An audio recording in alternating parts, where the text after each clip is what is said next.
This is a presentation on the Uniontown Historic Walking Tour. It's called A Walk Back in Time.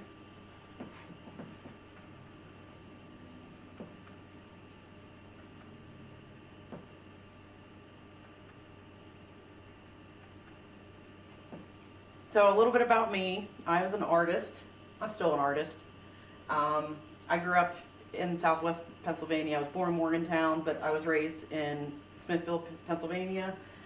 I got to spend my childhood running around the woods and playing in the coke ovens, doing all the things that I wasn't supposed to be doing, and I would find little treasures and bring them back to my grandparents, and they would tell me what they are, and it was a real passion of mine to find all these neat things from the past and play with them. And then whenever I was about 12, I got a dollhouse given to me, so I was really into architecture, and especially historic architecture.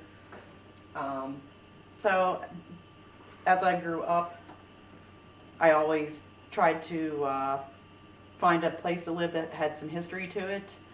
And now I'm a part of the Fayette County Historical Society, and Bill and I, the vice president of our Fayette County Historical Society, we are currently in the process of finishing the renovations for our meeting space at Haddonville School.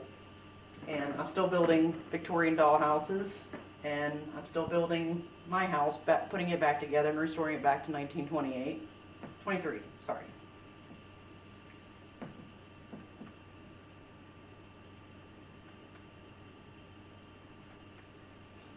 So the idea for this walking tour came about from one of my trips that I went on for my anniversary. We went to Salem, Massachusetts, and a lot of the houses have these plaques on them. Some of them obviously are more famous than others. This is the witch house where the Salem witch trials happened, and all these plaques usually just said the name of the family and the address.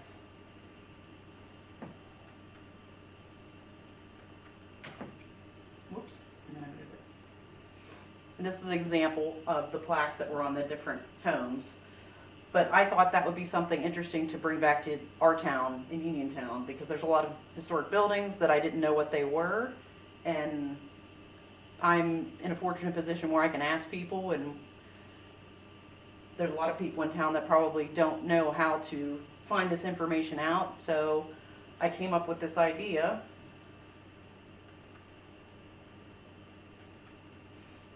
using some modern technology. While I was on my trip, it was during COVID, so a lot of the restaurants and a lot of the places were going complete no contact. So all of their menus were just using a QR code. So that was interesting to me, because I thought that would be a great way to work that into the museum project.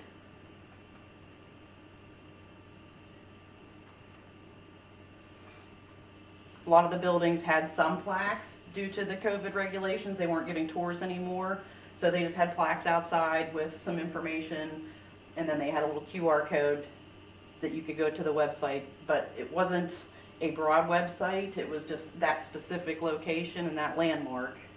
And I wanted to bring our entire town together on one website.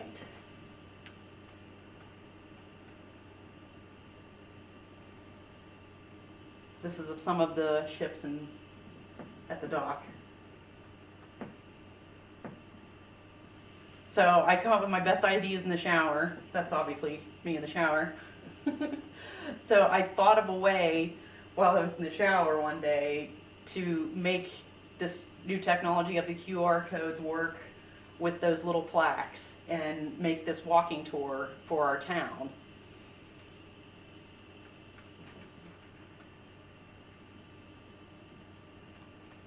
So the concept started off, I just made a proposal to our historical society.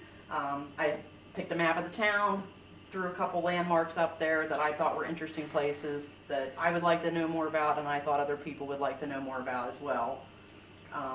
The map on the right is the final map of the tour, and we decided to scale it back to just some locations on Main Street, just to see how it would go. Originally I wanted to do some churches and some other, single family homes, but we figured we'll just do this first path of some of the more well-known buildings like our courthouse and the Fayette Bank building.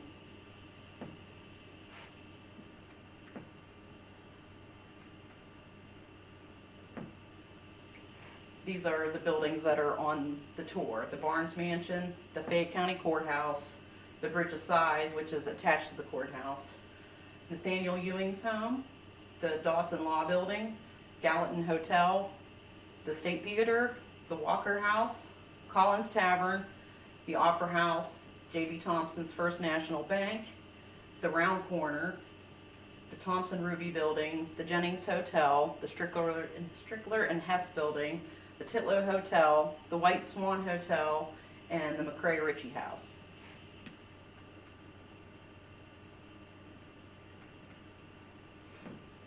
So the first plaque example was kind of based off of the ones that I had seen on my tour whenever I was in Salem. It has a bit of a description. It has the building that's currently there's logo, and then it has the QR code. But that would have made a much bigger sign, and some of the property owners were a little hesitant to have such a large sign on their buildings.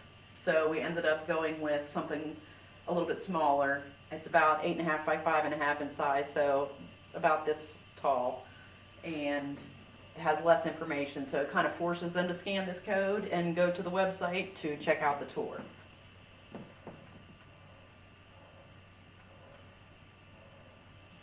It took about 1.5 years of talks with the Chamber of Commerce and with different members of the Historical Society that volunteered for this project. We got a grant from the state, and this was me installing the signs once they were finally finished, so you could see just how small they are. They're just visible enough that it creates some interest and makes somebody want to go see what it is, but they don't give away too much information, so they kind of have to use that QR code to go to the website.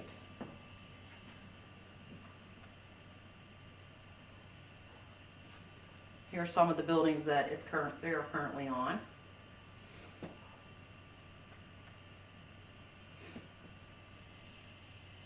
That one is the Ruby Building. That one, I believe, is the State Theater.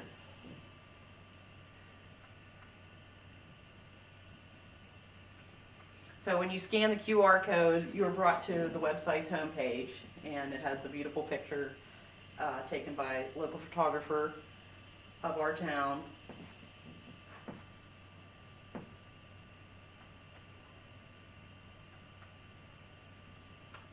And that's pretty much how the tour works. So the purpose of it is to get people out of their homes, getting some exercise in, walking around our town, and it gets them educated on the buildings that are in our town and just all the rich history that we have. There's a lot of buildings that I didn't know what they were my whole entire life, and now I do, and I was really happy that I'm able to share this with the rest of the town. And we get a lot of tourists that come down from the mountains, and they just kind of pass through our town, and they don't really appreciate and know what our history is. So this is a great way to share that with other people as well.